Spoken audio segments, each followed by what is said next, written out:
NASA एक बार फिर इंसानों को चांद पर ले जाने के लिए तैयार है। वो अपने इस मिशन में पिछले कई साल से जुटा हुआ था और संयोग की बात यह है कि इसी साल दिसंबर में इंसानों के चंद्रमा पर जाने की 50वीं वर्षगांठ है और नासा चाहता है कि इस वर्षगांठ को यादगार बनाया जाए। तो नासा किस तरीके से इंसानों को चंद्रमा पर भेजेगा और वो ऐसा क्यों कर रहा है, आखिर चंद्रमा पर जाकर के उसे हासिल क्या होगा और आगे उसका मिशन क्या है, ये पूरी बात मैं बताऊंगा आपको इस खास रिपोर्ट में। तो इस वीडियो को शुरू से आखिर तक जरूर देखिएगा।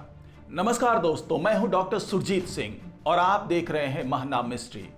जी हां दोस्तों, जैसा कि मैंने बताया आपको, नासा अपने आर्टेमिस मिशन को लेकर के तैयार है। यह मिशन है इंसानों को चांद पर ले जाने का। यह मिशन इसलिए भी अपने आप में बेहद अहम है कि ये बहुत सालों के बाद ऐसा हो रहा है, कह लीजिए दशकों के बाद ऐसा हो रहा है कि नासा एक बार फिर इंसानों को चांद पर ले जाने के लिए तैयार है। यह मिशन इतना खास क्यों है और यह मिशन किस तरीके से पूरा किया जाएगा, कितने चरणों में पूरा किया जाएगा, यह तमाम जानकारी आपको इस वीडियो में मिलेगी। तो इस वीडियो को ज्यादा से ज्यादा लोगों तक पहुंचाइए, शेयर कीजिए, कमेंट कीजिए और इस चैनल को सब्सक्राइब कीजिए और बेल आइकन को जरूर दबाइए ताकि ये इस तरह का नोटिफिकेशन, इस तरह की जानकारी का नोटिफिकेशन आप तक पहुंच सके। तो चलिए शुरुआत करते हैं इस सफर की।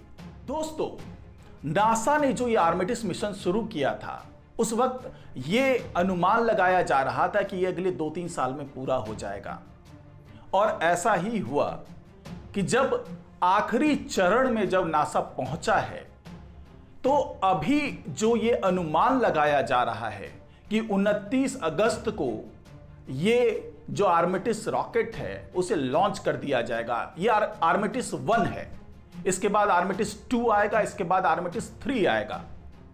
तो इन 3 चरणों में जब सफलतापूर्वक लॉन्चिंग होगी तो इंसान चांद पर पहुंचेगा और चांद पर जो तमाम गतिविधियां होनी है, जो तमाम प्रयोग होने हैं, उसकी तैयारी बड़े जोरों शोरों से की जा रही है। अभी जो आर्टेमिस मिशन जाएगा उसके साथ ओरियन कैप्सूल होगा जिसमें इंसानी पुतले रखे जाएंगे और उनको वो जैकेट्स पहनाए जाएंगे जिससे ये समझ में आएगा कि अगर चांद पर कोई यात्री जाएगा, जब कोई इंसान पहुंचेगा तो उस पर जो वहां की जो वायुमंडल है, वहां पे जो रेडिएशन है, उसका क्या प्रभाव पड़ेगा और इंसान कैसे सुरक्षित रह पाएगा बेहतर तरीके से। हालांकि एक बार इससे पहले जब नील आर्मस्ट्रांग वहां गए थे, जिनकी 50वीं वर्षगांठ मनाई जाएगी इसी साल दिसंबर में, तो उन्होंने जो स्पेस सूट्स पहना था वो बहुत ही प्रोटेक्टिव था और वो सकुशल वापस आए थे। लेकिन अब दौर बदल चुका है, तकनीक बदल चुकी है और इंसानों को ज्यादा से ज्यादा सुरक्षित तरीके से वहां पहुंचाने की कोशिशें हो रही है ताकि सुरक्षित तरीके से वो पहुंचे इंसान और सुरक्षित तरीके से वापस आए। इसी के लिए अमेरिका ये प्रयोग कर रहा है और अभी जो आर्टेमिस 1 रॉकेट वहां जाना है वो केवल इसी बात की तहकीकात करेगा कि इंसानों को किस तरीके से चांद पर पहुंचाया जाए और उसकी सुरक्षा वहां के रेडिएशन से, वहां के माहौल से, वहां के वायुमंडल से किस तरीके से की जा सकती है। यह जो आर्टेमिस 1 मिशन है, इसका जो रॉकेट है, उसका स्पेस लॉन्च सिस्टम जो फ्लोरिडा में केनेडी स्पेस सेंटर है वहां पर पहुंचाया जा चुका है। इससे पहले जब जून में इसका ट्रायल किया जा रहा था, जब इसका परीक्षण किया जा रहा था, जब ट्रेनिंग का दौर जारी था, उस वक्त भी रॉकेट को तैयार किया गया था, लेकिन उस वक्त इसका फ्यूल लीक हो गया था, हाइड्रोजन लीक होने लगा था, जिसके कारण इस मिशन को थोड़ा टालना पड़ गया था। अब ये कोशिश है नासा के वैज्ञानिकों की कि चूंकि ये केनेडी स्पेस सेंटर से लॉन्च होना है, नासा जो ये आर्टेमिस मिशन को लॉन्च कर रहा है, यह आर्टेमिस मिशन 1 जिसकी तारीख तय की गई है 29 अगस्त, लेकिन अगर कोई दिक्कत आई तो यह तारीख 2 सितंबर भी हो सकती है। अगर उस वक्त भी कोई दिक्कत आई तो यह तारीख 5 सितंबर हो जाएगी, क्योंकि जिस वक्त लॉन्च होना होता है, जिस वक्त लॉन्च विंडो खुलती है, उस वक्त अगर लॉन्चिंग में कोई तकनीकी खराबी आ जाती है या मौसम खराब होता है तो लॉन्चिंग को टाला जाता है, और टालने से पहले वैज्ञानिकों को यह भी पता होता है कि इसकी अगली लॉन्चिंग कब होगी, क्योंकि यह पूरा जो लॉन्चिंग सिस्टम होता है यह बहुत जटिल होता है। एक बार जब लॉन्चिंग पैड पे जब स्पेस लॉन्च सिस्टम वो पहुंच जाता है, वहां पर लॉन्च करने के लिए जब रॉकेट वहां पहुंच गया है, आर्टेमिस 1 वहां पहुंच गया है, उसके बाद अगर कोई तकनीकी खराबी आती है तो वहां पर ही कोशिश की जाती है कि उस तकनीकी खराबी को ठीक कर लिया जाए, या अगर मौसम खराब हो गया है तो उस लॉन्चिंग को टाल दिया जाए। और यह पहले से तय होता है कि किस तारीख को कितनी देर के लिए लॉन्च विंडो खुलने वाली है। यह सारी जानकारी अभी मैं थोड़ी देर में दे रहा हूं कि यह लॉन्च विंडो कैसे खुलेगी और यह कितने दिनों की ये योजना है नासा की कि यह कितने दिनों का मिशन होगा, किस तरीके से आर्टेमिस 1 चांद के पार जाएगा और वापस लौटेगा, कितने दिनों में लौटेगा, यह सब कुछ मैं अभी बता रहा हूं आपको। नासा के मुताबिक 29 अगस्त को अमेरिकी समय के मुताबिक 8:33 पर, यानी सुबह में 8:33 पर लॉन्च विंडो खुलेगी जो 2 घंटे के लिए होगी।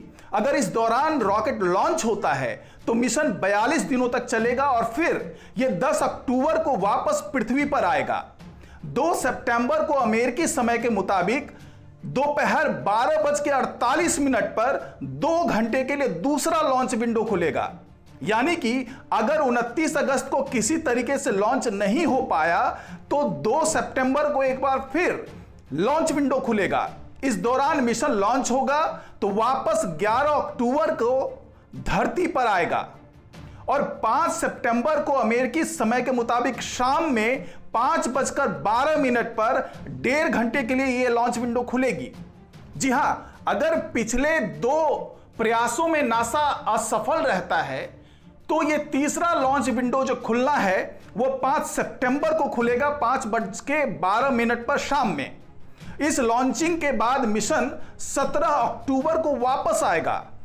आपको बता दूं कि ये जो आर्टेमिस रॉकेट को छोड़ा जाएगा, जब स्पेस लॉन्च सिस्टम से इसको लॉन्च किया जाएगा, उस वक्त ये अपोलो सैटर्न वी रॉकेट की तुलना में 15% ज्यादा ताकत से इसे लॉन्च किया जाएगा। ये एक्स्ट्रा फोर्स इसलिए लगाया जा रहा है ताकि ये जो रॉकेट है उसको अंतरिक्ष में पृथ्वी से ज्यादा दूर तक भेजा जा सके, और साथ ही ज्यादा दूर भेजने के साथ ही इसमें जो उपकरण हो, जो सामग्री हो, वो ज्यादा लोड लेकर के रॉकेट जा सके। इसलिए इसको ये जो लॉन्च हो रहा है इस पे एक्स्ट्रा फोर्स का इस्तेमाल किया जा रहा है। इसमें जो क्रू कैप्सूल है ओरियन, जो कि मैंने पहले बताया आपको, ये ओरियन इसमें क्षमता भी पहले से ज्यादा है। ये 5 मीटर चौड़ा है जो कि 1960 और 1970 के दशक के ऐतिहासिक कमांड मॉड्यूल से भी 1 मीटर ज्यादा है। और मैं बता दूं, अगर इतना बड़ा कैप्सूल है तो ये जो आर्टेमिस 1 रॉकेट है उसकी भी ऊंचाई ज्यादा होनी चाहिए। जी हां, ये जो आर्टेमिस 1 रॉकेट है इसकी ऊंचाई 100 मीटर है। 100 मीटर ऊंचा ये रॉकेट है और 15% ज्यादा फोर्स के साथ इसे लॉन्च किया जा रहा है। और नासा की ये योजना है कि पहली महिला अंतरिक्ष यात्री को चांद पर कैसे उतारा जाए। इसी योजना के तहत नासा आगे काम कर रहा है। पहला क्रू लॉन्च आर्टेमिस 2 2024 में, यानी अब से 2 साल बाद होना है। जी हां, पहली बार जो क्रू जाएगा वो 2024 में जाएगा। ये मतलब जो सेकंड फेज होगा उसमें, और जो पहली लैंडिंग होनी है चांद पर, जी हां, जो पहली लैंडिंग होगी चांद पर वो आर्टेमिस 3 की होगी जो 2025 में होगी। और ऐसा क्यों कर रहा है नासा? दरअसल नासा का जो मिशन है वो है मंगल पर पहुंचने का, और मंगल पर पहुंचने के लिए जो इंसानों को पहुंचाने का लक्ष्य है मंगल पर, उसके लिए चंद्रमा एक स्टेशन का काम करेगा। चंद्रमा से होते हुए मंगल पर जाने की योजना बना रहा है नासा। इसीलिए यह चाहता है नासा कि 2030 तक मंगल पर पहुंचे, इंसानों के कदम 2030 तक मंगल पर पड़े। इसके लिए नासा चाहता है कि 2025 पर चांद पर इंसान उतर सके, लैंड कर सके और पूरी योजना के साथ उतर सके, ताकि वहां पे एक स्टेशन तैयार किया जा सके। उसके अगले 5 साल में चंद्रमा जो एक स्टेशन बन चुका होगा, उसके बाद अगला पड़ाव जो होगा वो होगा मंगल ग्रह। इसी योजना के साथ में नासा ये आर्टेमिस मिशन 1 को भी लॉन्च कर रहा है और सेकंड भी लॉन्च करेगा और थर्ड भी लॉन्च करेगा। तो इस रिपोर्ट में इतना ही। नमस्कार।